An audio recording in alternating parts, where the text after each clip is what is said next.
कांग्रेस तिलमिला गई है। कांग्रेस के सारे बड़े नेता एक साथ देखिए गाड़ियां पकड़कर फौरन कांग्रेस ऑफिस पहुंचे। अब देखिए इधर से दिग्विजय सिंह, जयराम रमेश, प्रमोद तिवारी, पी चिदंबरम और सलमान खुर्शीद, पवन बंसल, ये सारे बड़े नेता कांग्रेस ऑफिस पहुंच गए हैं इस एक्शन के बाद। इससे पहले इन नेताओं को आपने देखा होगा जब राहुल सोनिया से पूछताछ हुई थी तब ये नेता पहुंचे थे। तो सवाल ये, ईडी जिस तरह से एक्शन ले रही है, संजय राउत गिरफ्तार हो चुके, पार्थ चटर्जी और अर्पिता गिरफ्त में है, क्या अब गिरफ्तारी राहुल गांधी और सोनिया गांधी की भी इस मनी लॉन्ड्रिंग मामले में हो सकती है क्या? देखिए रिपोर्ट।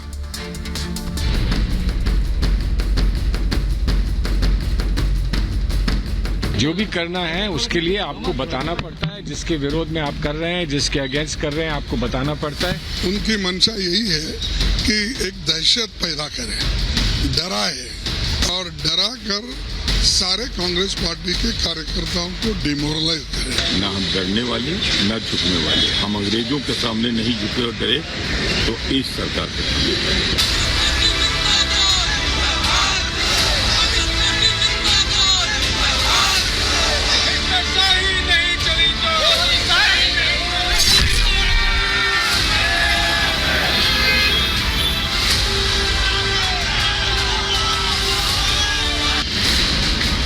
एक्शन के बाद पूरी कांग्रेस भन्ना गई है। कांग्रेस को बस इसी बात का डर था। पहले राहुल गांधी और सोनिया गांधी से ईडी ने घंटों पूछताछ की और अब वाड्रा कांग्रेस का दफ्तर भी सील कर दिया। तो क्या अब आखिरी कार्रवाई, अंतिम कार्रवाई राहुल और सोनिया की गिरफ्तारी की भी हो सकती है? हजारों करोड़ के मनी लॉन्ड्रिंग के आरोप में क्या अब सोनिया और राहुल भी जेल जा सकते हैं? नेशनल हेराल्ड मामले को कोर्ट तक ले जाने वाले सुब्रमण्यम स्वामी राहुल और सोनिया की गिरफ्तारी की बात कई बार दोहरा चुके हैं। उन्होंने फ्रॉड किया है फॉरेन एक्सचेंज का, क्योंकि ये कहाँ है अकाउंट, तो इसीलिए वो पकड़े गए और इसमें कोई रास्ता नहीं है। इनको जरूर सजा होगी और सख्त सजा होगी, क्योंकि जो एनफोर्समेंट डायरेक्टरेट की जो मनी लॉन्ड्रिंग का होता है उसमें सजा बहुत सख्त होती है। तो स्वामी के हिसाब से ईडी अगर वाड्रा गांधी परिवार को अरेस्ट करती है तो ये ईडी की सबसे बड़ी कार्रवाई होगी।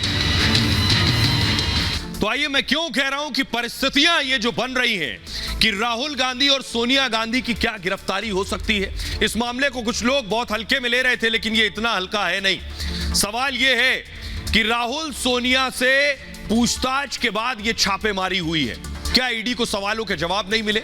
नेशनल हेराल्ड केस में कल 16 जगहों पर रेड की थी ईडी ने, 16 ठिकानों पर, और सबूतों की तलाश में ईडी लगातार छापेमारी कर रही है। इसीलिए आज सोनिया राहुल के दफ्तर को सील किया है कि यहां कोई जा ना पाए। यहां भी कल ईडी ने रेड की थी, मनी ट्रेल की तलाश में दस्तावेज की खोज हो रही है। छापेमारी के बाद राहुल सोनिया का दफ्तर भी सील कर दिया गया है। राहुल से आपको याद होगा 4 दिन में 50 घंटे तक सवाल जवाब किए थे ईडी ने। सोनिया से 3 दिन में 12 घंटे से ज्यादा सवाल जवाब हुए थे। सोनिया से अब तक 100 सवाल पूछे गए हैं, कई सवालों के जवाब अब तक नहीं मिले हैं। यानी इन्फोर्समेंट डायरेक्टरेट राहुल और सोनिया के जवाबों से मुतमईन नहीं है। राहुल की तरह ही सोनिया ने भी जवाब दिए हैं। दोनों ने मोतीलाल वोरा का नाम लिया है जो अब इस दुनिया में नहीं है। पैसों का लेन देन मोतीलाल वोरा ही दरअसल देखते थे और मोतीलाल वोरा का निधन हो चुका है, इसलिए खड़गे और बंसल ने भी वोरा का नाम लिया है। इन दोनों से भी पूछताछ हो चुकी है, मल्लिकार्जुन खड़गे और पवन बंसल से। आइए बात